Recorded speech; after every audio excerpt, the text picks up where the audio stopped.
Halo teman-teman, kali ini saya akan memberikan preview dari aplikasi BPDB yang sudah kita kerjakan. Langsung saja kita mulai dari atas. Di sini ada header dari front end itu tersebut. Di dalamnya menyimpan satu image, ya. Kemudian menyimpan beberapa menu, di mana menu ini terhubung dengan section mereka masing-masing. Seperti contoh ketika kita klik home, maka dia terhubung langsung menuju section slider karena di sini kita konfigurasi untuk slider mengarah ke home. Oke, di dalam slider home di sini terdapat satu judul, subtitle atau subjudul ya kalau dalam bahasa Indonesia. Kemudian ada image. Data ini sudah kita buat dinamis yang berasal dari database. Kemudian jika kita geser, ini kita juga sudah memberikan contoh data slider yang kedua beserta subtitlenya, ya. Ini juga sudah dinamis. Kemudian di sisi kiri di sini ada dua button untuk pemilihan tema atau warna ya. Ada juga dark mode atau mode gelap dan juga light atau terang. Kemudian pada menu yang kedua, di sini kita diberikan section menuju tutorial.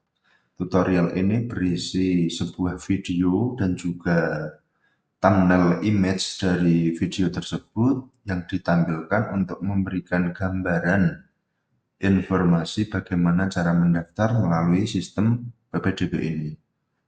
Oke, karena ini sebagai dummy data, kita coba kemarin isi pakai link YouTube random. Nah, ini bisa disetting video atau panduan yang sudah dipublikasikan dalam YouTube nanti bisa dimasukkan ke dalam link ini. Dan tentunya melalui backend atau dashboard. Kemudian ada section facts atau pertanyaan yang sering diajukan. Ini sebagai sampel kita kasih 3 data ya. Data pertanyaan dan juga jawaban yang sering ditanyakan atau sering diberikan oleh admin ataupun petugas BPDB. Kemudian section berikutnya ada section atau bagian daftar segera. Ini kita berikan section untuk siswa agar bisa langsung mendaftar ataupun login melalui section ini. Bisa juga lewat atas ini sih. Ini sebagai opsional saja. Kemudian ada kontak dan juga footer. Nah, seperti umumnya sebuah website ya, jadi udah lengkap banget mulai dari header, slider, kemudian fitur ini bisa dikembangkan sesuai dengan kebutuhan teman-teman masing-masing. Oke, untuk selanjutnya kita coba akses menu register. Oh, kita rubah menjadi ke register. Di sini kita menggunakan Laravel patched Laravel Breeze yang sudah langsung otomatis terintegrasi, memiliki autentikasi login, register, reset password, dan seterusnya. Ini lebih memudahkan dalam pengembangan sebuah aplikasi. Oke, kita coba masuk ke menu dashboard. Oh, ini masih dalam dark mode. Biar terang aja ya. Kita login ulang pakai super admin. Nah, ini tampilan dashboard aplikasi BPDB kita. Jadi kalau yang tadi pada root URL ini mengarah ke front end, kalau ini dashboard kita untuk mengatur mulai dari tampilan depan dan juga logika dalam sistem PPDB kali ini. Oke, ketika dalam dashboard sebuah super admin, jadi di sini kita mempunyai 4 multiple role atau peran user. Yang pertama itu super admin, dia memiliki semua akses dari keseluruhan sistem ini. Kemudian yang kedua ada role admin, dia bertanggung jawab sebagai admin dari masing-masing jalur pendaftaran yang tersedia. Jadi di dalam studi kasus ini kita memiliki 3 jalur pendaftaran. Jalur prestasi sebagai contoh saja ya, ini nanti untuk lebih kompleksnya atau lebih detailnya nanti bisa dikembangkan sendiri. Jadi nanti admin berperan dari masing-masing jalurnya sendiri. Oke. Kemudian tampilan pertama dari dashboard super admin ini menampilkan seperti kayak widget seperti ini. Kemudian ada grafik pendaftaran terbaru. Data ini diambil dari data masing-masing jalur. Seperti ini kita ambil sampel jalur prestasi ada 1 orang, afirmasi 1 orang, domisili 1 orang, pendaftar terbaru. Jadi kita ambil 1 data terbaru ya.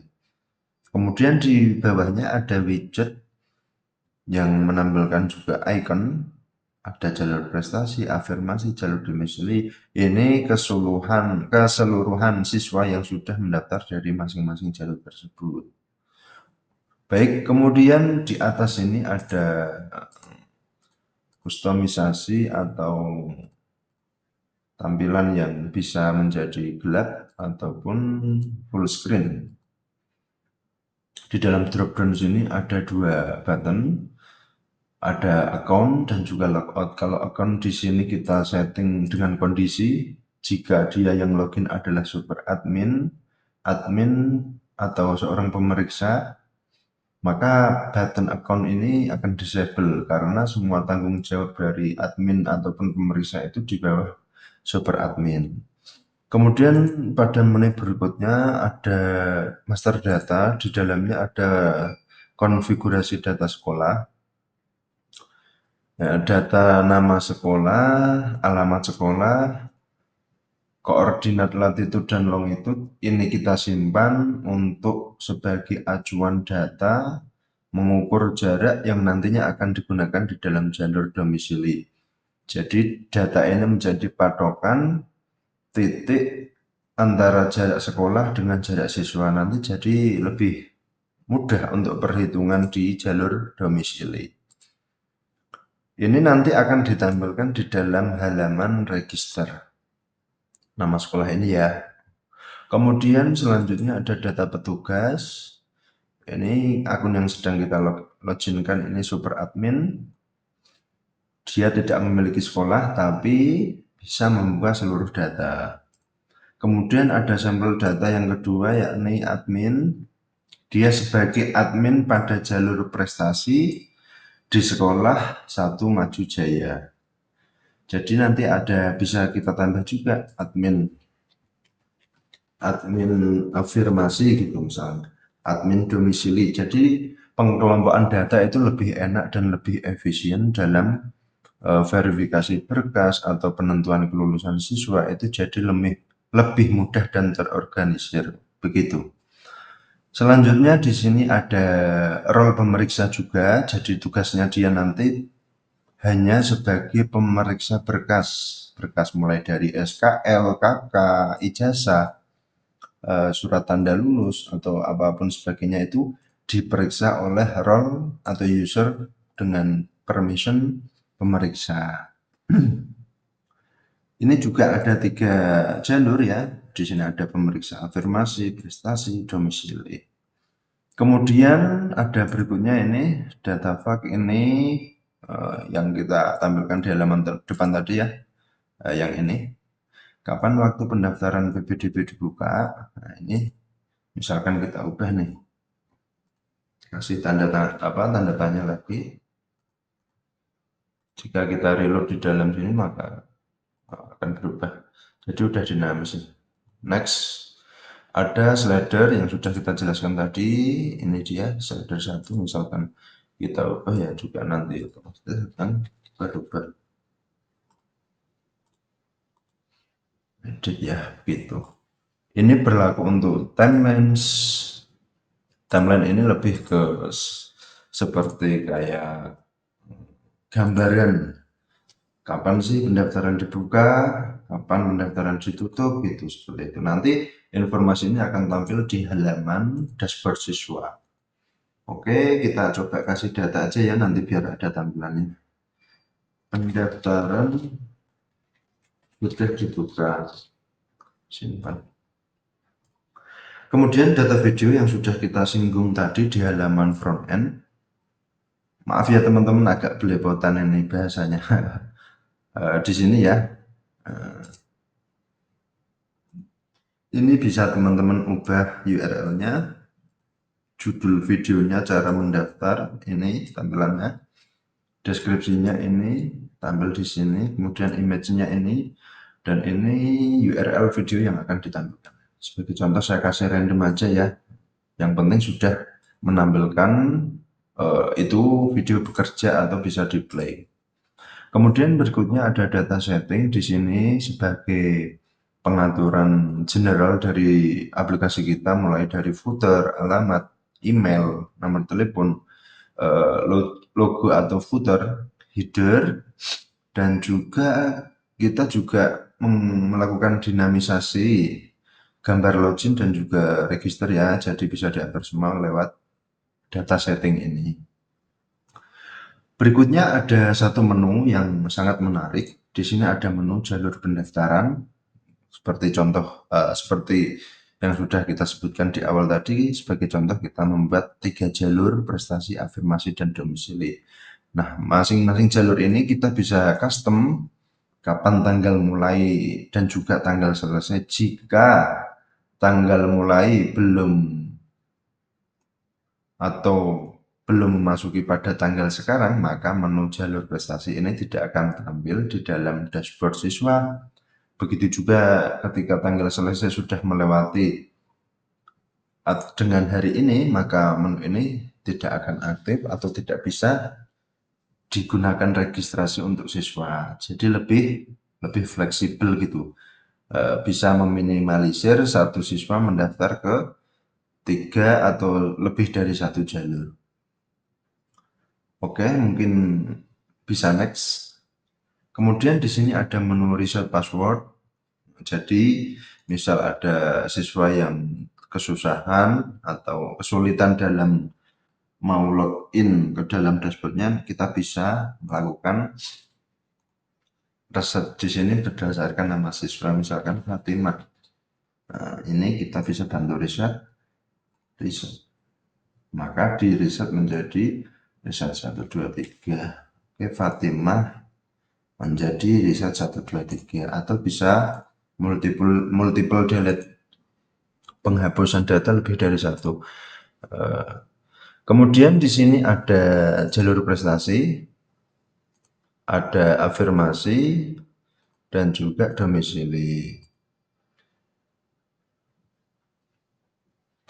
Kemudian di sini ada menu yang menarik ya, ada broadcast prestasi, broadcast afirmasi, broadcast domisili. Maksudnya apa?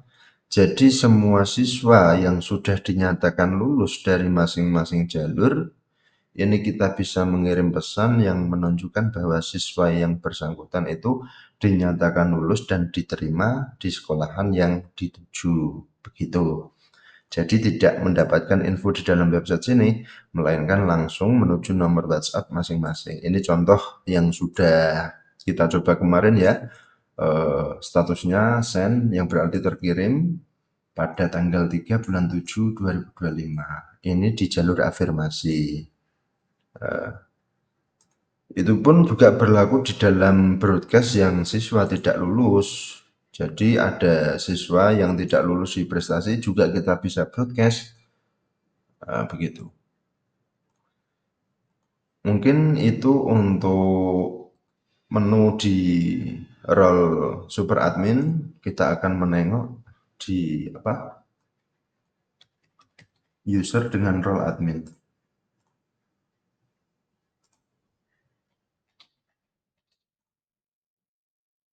Nah, ini ketika login sebagai admin, nah, maka ini sebagai admin prestasi, maka data yang tampil di sini adalah semua siswa yang mendaftar melalui jalur prestasi, jalur afirmasi tidak ditampilkan di sini. Jadi lebih efektif.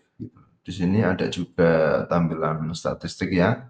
Jadi admin bisa tahu berapa sih jumlah yang sudah masuk gitu. Dan juga kita tambahkan reset password,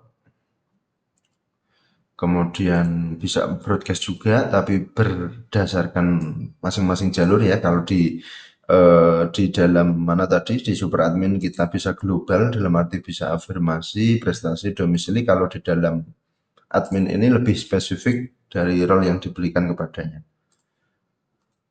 Oke, selanjutnya di sini. Nah, ini data yang tampil ini yakni data yang siswa sudah statusnya adalah lulus berkas. Berarti sudah diseleksi oleh akun pemeriksa, maka baru ditampilkan ke dalam admin. Jadi lebih ringan. Pemeriksa tugasnya memeriksa berkas, admin hanya saja menentukan lulus atau tidak lulusnya ketika sudah selesai ujian atau tes gitu. Jadi bisa ditentukan melalui sini. Lulus. Nah, ini kita juga bisa melihat detailnya, data SKL ijazahnya, kemudian lihat kartunya, itu bisa kelihatan. Kemudian di sini bisa mencetak berupa file PDF dari siswa yang sudah uh, mendaftar di dalam jalur prestasi, karena ini studi kasus admin jalur prestasi ya. Ini bisa kita tarik data dalam bentuk PDF. Bisa juga untuk yang tidak lulus. Misalkan ini belum ada yang tidak lulus, kita ubah coba. Tidak lulus, kita download. Nah, maka ini ada satu yang baru saja kita rubah menjadi tidak lulus. Kemudian ada Excel dan juga Excel tidak lulus. Jadi bisa lebih banyak opsi, mau yang mana nih, mau yang Excel atau yang mana. Bisa coba kita unduh. Coba kita buka. Nah, ini. Oke. Kemudian kita coba login dengan akun pemeriksa. Apa tadi emailnya? Beradmin. Data petugas pemeriksa afirmasi.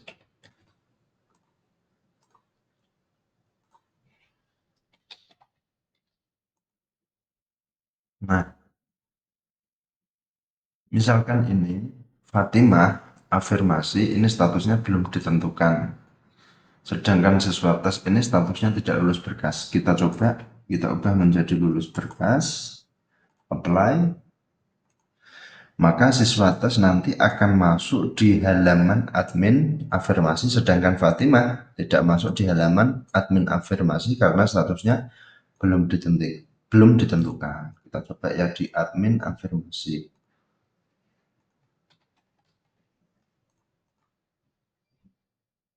Coba master data petugas admin afirmasi. Nah, ini coba ya. Jadi yang Fatimah tidak masuk,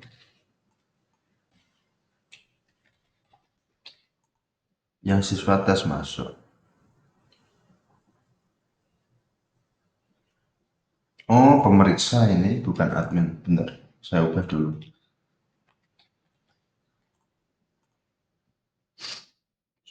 Master data petugas admin. Oh, pemeriksa ya. Ya, habis diubah. Kita ubah menjadi admin afirmasi. Oke, update. Sudah menjadi admin afirmasi ya. Kemudian kita coba login kan.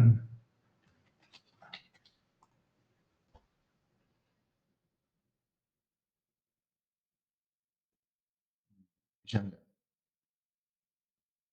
Afirmasi index not found.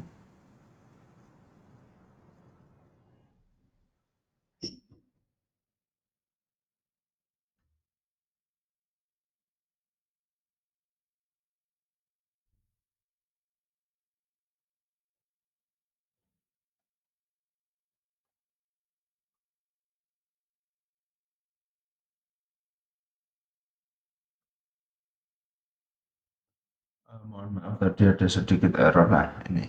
Jadi yang masuk hanya siswa tes karena statusnya sudah lulus berkas.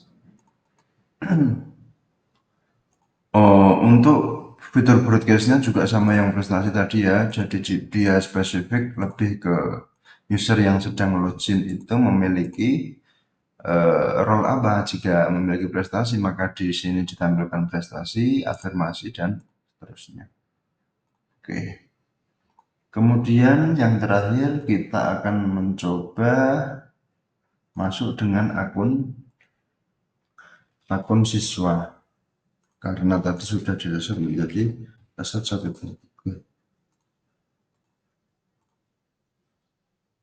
Nah, ini yang eh, apa yang kita tulis di timeline tadi, pendaftaran sudah dibuka, untuk faknya belum tampil ya, bentar kita perbaiki. Ternyata kesalahan di penulisan variabel. Oke, ini ada tampilan pertama ketika role siswa masuk, disuguhkan dengan timeline, beberapa pertanyaan yang sering diajukan, ini sama dengan data yang di depan tadi ya. Kemudian di sini ada biodata. Jadi di sini siswa bisa mengisi biodata mulai dari NISN, alamat, NIK, kecamatan, dan seterusnya.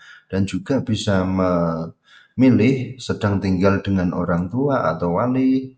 Nah, ini bisa di input.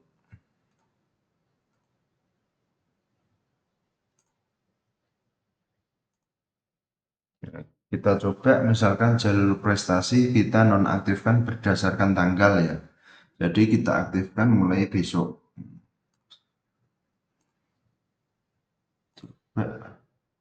Super admin. Jalur, kemudian prestasi kita edit, tanggal mulai besok, tanggal selesai juga. Oke, jika kita uji coba menggunakan akun siswa, terima, set 123, harusnya tidak muncul ya kan, karena kita set tidak aktif. Misal kita tembak dari sini, prestasi, akses ke jalur ini belum dibuka. Nah, itu bisa menjadi salah satu solusi. Misalkan teman-teman memiliki beberapa jalur pendaftaran yang dibuka secara berbeda-beda. Mungkin itu ya sedikit yang bisa kita sampaikan. Semoga bermanfaat. Sampai jumpa pada pertemuan berikutnya. Wassalamualaikum warahmatullahi wabarakatuh.